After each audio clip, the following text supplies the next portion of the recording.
Hi, my name is Tracey Cook. Join us for an enlightening conversation with a woman who's not just a leader in her field, but she is a game changer. She is a visionary woman of tomorrow. She is blazing new trails and creating opportunities for others to follow.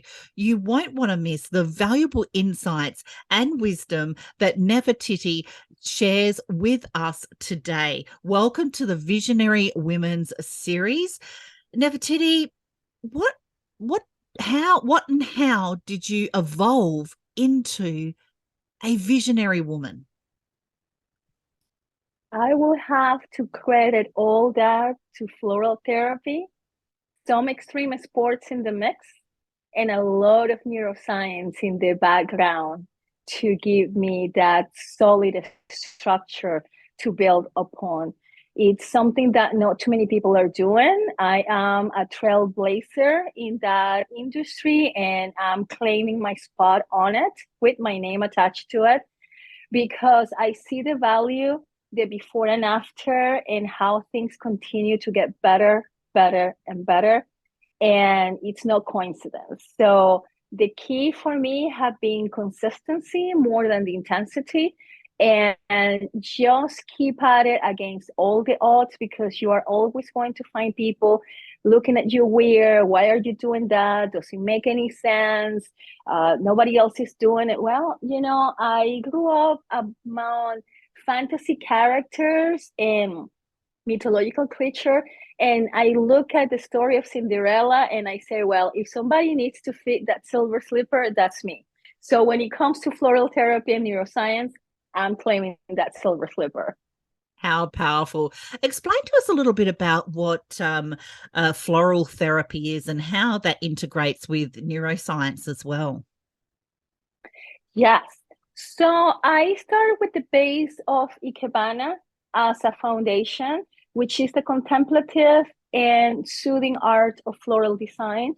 It has very structured way how to bring things into life and make your space more of a sane environment for productivity and be more grounded, and also have that inner peace that we all need in these current times. Then, upon that, after many years of practice, I started diving into neuroscience, and it was a life changing experience because learning how to master yourself against all the odds, it's very important. And for me, when I was sinking into depression, and it was in the darkest times in my life for a number of reasons, there were a key points that they were non-negotiable for me. And I didn't want to get hooked into a codependent relationship with a therapist. Nothing wrong with that, but that was not my answer. I didn't want to get hooked to the easy button and the easy pill, pick your color and it's going to fix your problems. That was terrifying to me because I see the addiction and the side effects, and that was definitely not a resource for me to even consider. Getting into substance abuse, it was also a non-negotiable for me. I am not going in that direction. So I started doing a lot of experimentations. I tried all different science and modalities, extreme sports, doing different things that I never considered before into engaging in those activities. And it was a lot of trial and errors. And that's something that I take very proud and happy to share with the audience, that when I deliver content to you, you can rest assured that it have been already trial and error, and I'm delivering you compressed time because I am the living proof of the possibilities. And if I got to enjoy all those amazing results, I have all the faith and belief in the other person involving into similar activities to gain the same amazing results at their end. And it's very personal, that is at whatever capacity that looks for you. I am living my dream life, but my vision of dream life is very different than other people. So within the trial and error, it also comes a very a specific quest. So you have to get into being very clear in your intentions and what makes you happy, what doesn't make you happy, and don't let the outside factors to influence your decisions. That's very critical. There's some great golden nuggets that you just shared with us there as well. And I loved how you touched on points that it doesn't matter. Other people's opinions just don't matter because you're staying in your lane. You're doing what makes you happy to live your best life. And those naysayers are probably sitting back watching now thinking, wow, I'm really intrigued what this, floral therapy is. I'm really intrigued about the performances that Nefertiti does and the communities that she actually shares as well, because I know that you have a growing community and such a defined brand as well for yourself and for what you're doing. And so many people are being impacted by that as a visionary woman. And what are the next stages for 2023 and beyond for you? 2023 came with a great start. I have had spotlights in podcasts from United States as well as New Zealand and Australia, in addition to your show as well.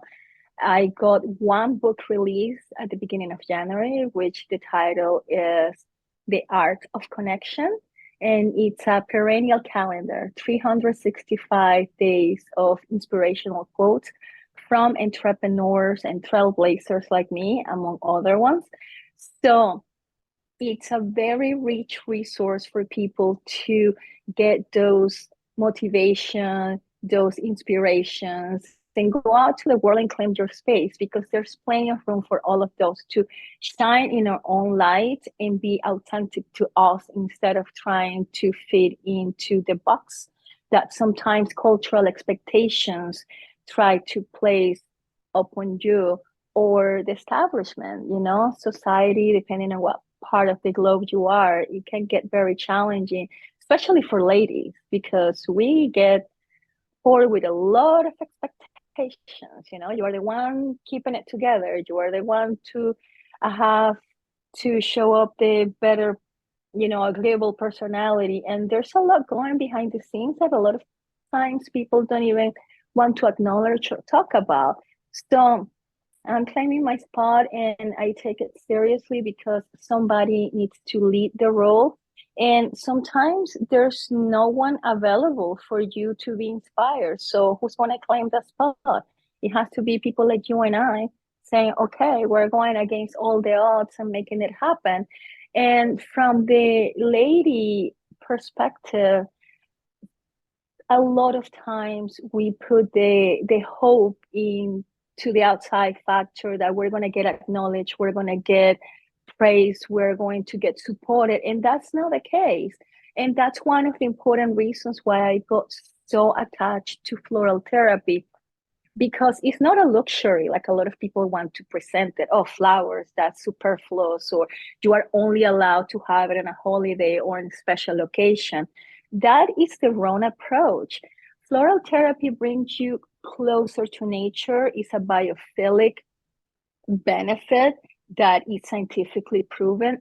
And it has been my holy grail, because if I'm processing grief, which that is the case for me the past week, because I lost a loved one, and I share that with you briefly, I have been processing that through floral therapy. And I'm in peace with myself, because the last months of this beloved one being on this planet, I got to brighten up her space by bringing floral designs that I made especially for her.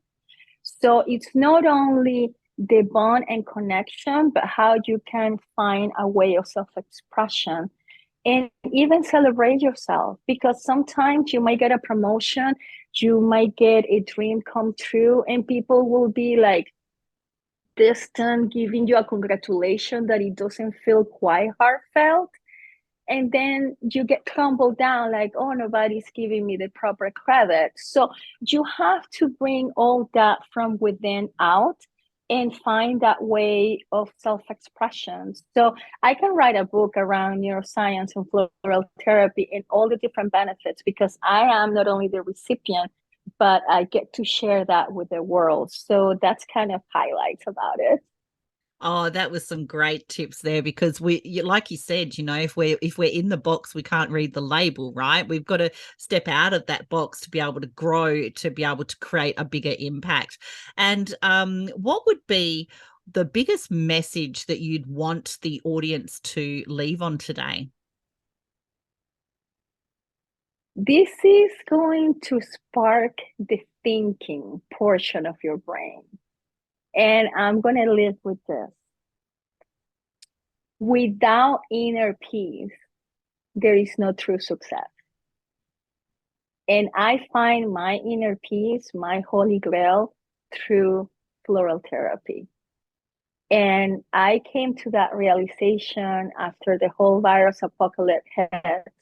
I was making some improvements in my life. I was busy. I was collecting accomplishments, but it was not at full extent. And I realized that the missing part was inner peace.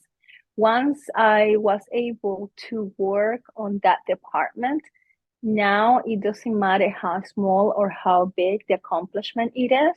I get to enjoy it fully because I am not relying on outside sources to validate my accomplishments. So I own them. I'm happy to share them, but I don't allow the absence of people acknowledging my accomplishment to diminish my triumphs. That is some great practical, relatable advice there from a visionary woman who is changing the world, testing boundaries. And you won't want to miss the other upcoming visionary women on our series. Thank you very much for joining us, and we'll see you on the next episode.